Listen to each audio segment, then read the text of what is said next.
a public plan. The 2040 plan moves us in the right direction To reshape Minneapolis neighborhoods. There's no guarantee this will create affordable housing. With a lot of public debate. The way we conduct our business in public should matter to everyone. Homeowner, lawyer, and former planner Tim Keene was right in the middle of it. We also had heard that the city had or may be engaging a public relations firm. But when Keene asked the city for public record of any PR contracts, long-range planning director Heather Worthington wrote back, "I do not have any data."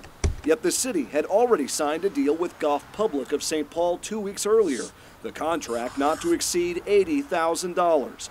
One day before Worthington denied having any records, KSTP discovered Goff sent her this $10,000 invoice for public relations services. My reaction was disappointment. Bottom line, was that response truthful?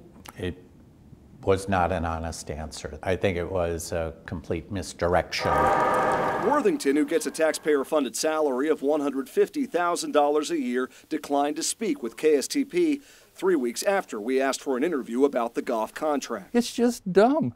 You know, don't do dumb things that make you look like you're trying to hide stuff from the public. Just don't do it. We took what we found to transparency advocate Don Gemberling of St. Paul. He's an expert in the Minnesota Data Practices Act, and he's had no involvement in the 2040 debate. You know, when you already have something politically charged going on, and then you start playing games with the information associated with whatever that issue is, then it makes it start looking like you're doing some kind of mini or maxi cover-up.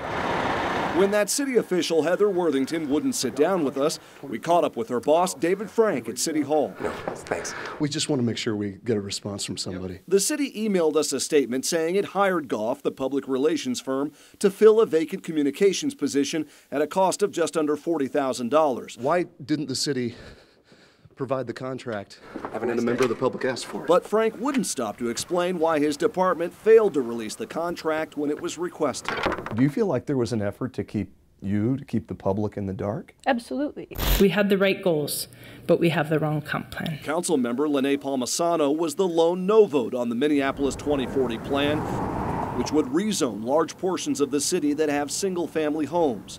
Beyond the merits of the plan itself, Palmisano says she's concerned about the strategy Goff laid out over the summer to reframe the narrative with media pitches and op-eds and only briefing council members as close to the release date as possible. Really valid concerns. Now she says the city's lack of transparency about a simple public contract should concern everyone. It is, in my opinion, without having seen it be investigated yet, it's an ethics violation, and it needs to be dealt with accordingly.